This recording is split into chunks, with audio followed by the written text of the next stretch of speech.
Le plastique, c'est fantastique. Si on met de côté, bien sûr, son empreinte carbone. Et le fait que le plastique, ça vieillit. Et ça vieillit différemment suivant la nature du plastique. Certains jaunissent, certains ternissent, s'opacifient avec le temps. C'est le cas notamment des phares, des optiques, des feux arrière, et ça pose un problème majeur d'esthétisme, ok, de confort de conduite, on est moins bien vu, mais surtout de sécurité, on voit moins bien.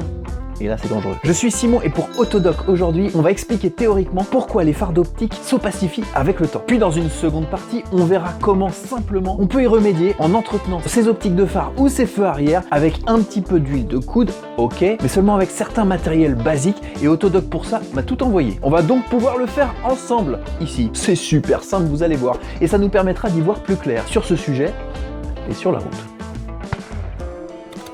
Pourquoi un phare s'opacifie? Première partie. La matière plastique d'un phare est constituée de polycarbonate. Ce plastique a les propriétés parfaites pour être le meilleur ami des constructeurs automobiles. Il est transparent, résistant, permet de réaliser n'importe quelle forme et surtout, pour ce monde capitaliste, vraiment pas cher. Cependant, le polycarbonate reste avant tout un plastique qui s'use, moins résistant qu'un verre. Dans le passé, on n'avait pas ce genre de problème. Et sur la route, les agressions, il y en a plein. Alors pas les automobilistes qui cherchent à prendre de l'essence, hein.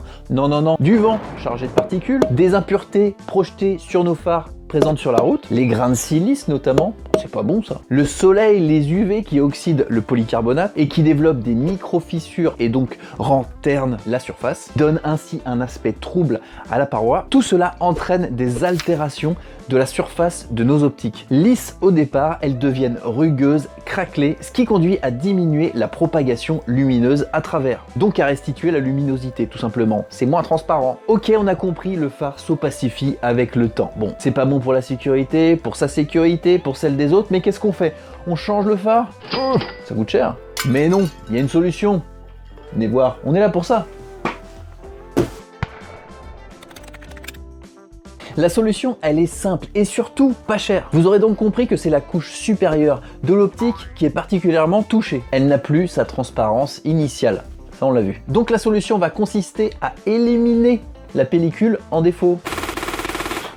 Éliminer. Pour cela, il va falloir enlever de manière constante une couche de la matière sur toute la surface à la hauteur du défaut le plus important, à l'aide de papier abrasif, de toile émerie, de granulométrie de plus en plus fine, puis en finition d'un produit de plus en plus fin, liquide, un polish, pour poncer une nouvelle fois, mais de manière encore plus fine, la surface et ainsi retrouver une transparence parfaite. Voilà, c'est pas plus difficile que ça. On retrouvera ainsi un état de surface d'une optique quasi neuve. On passe au cas pratique. Alors voici une optique de phare d'une moto que je suis en train de restaurer. Et comme vous pouvez le constater, l'optique, elle n'est pas très transparente. Pas trop ancienne pourtant, hein, mais l'optique n'est plus aussi translucide qu'auparavant. En plus de cela, on distingue quelques petites rayures profondes à sa base là, qu'on va essayer de récupérer. Allez, on se lance, cas pratique.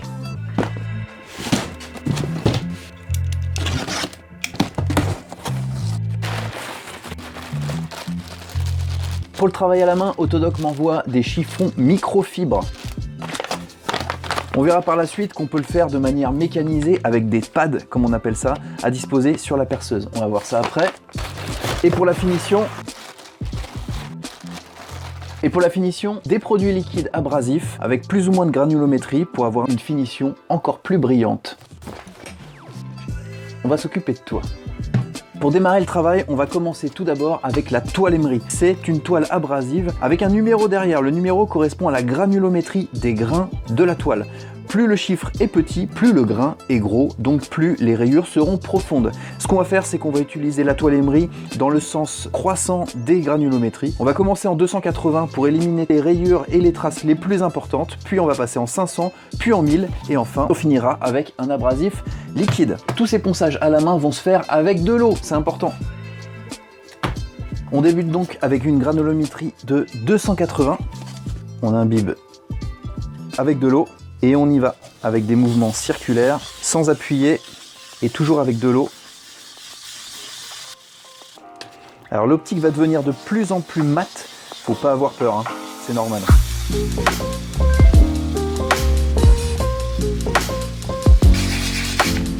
Avec notre chiffon microfibre, on peut déjà enlever la couche de plastique qui a été poncée. On voit bien que c'est encore plus dégueulasse qu'avant. Pas de souci, on va y remédier en passant avec la granulométrie de 500.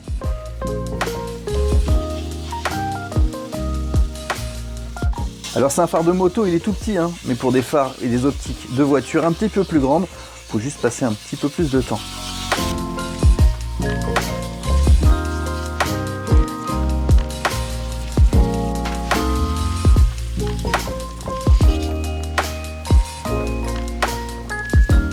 C'est pas plus transparent, hein. On passe en 1000.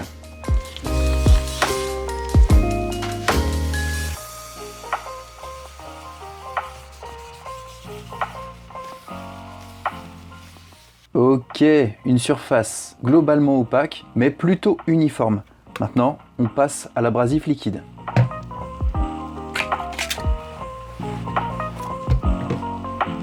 On prend notre polish.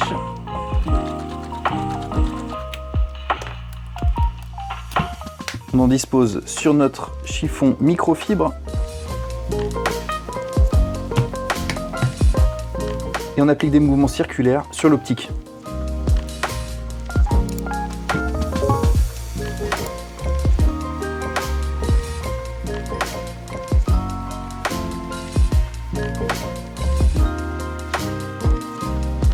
On commence à voir la différence. On continue, on est courageux.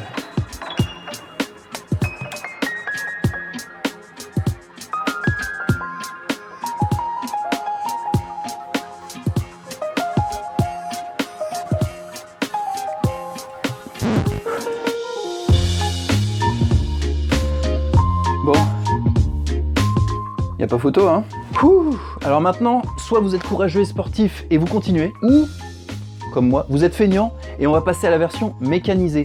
Ça se fera avec des pads de polissage qu'on dispose avec ce dispositif sur une perceuse. Ça va tourner tout seul, ça va aller plus vite.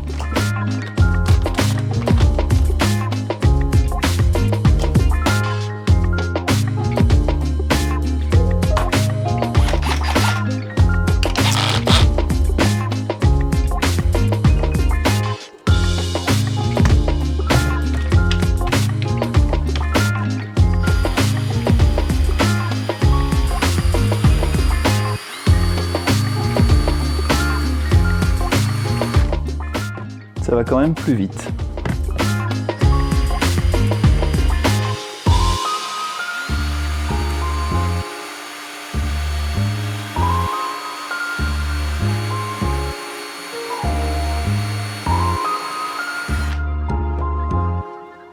Et le résultat est nettement mieux en fait.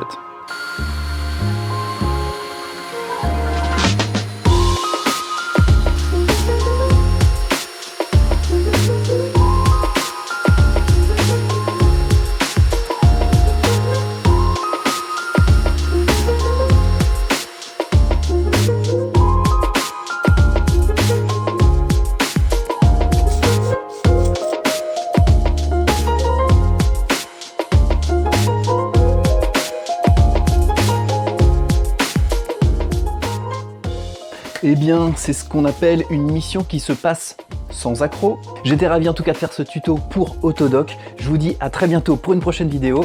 Ciao!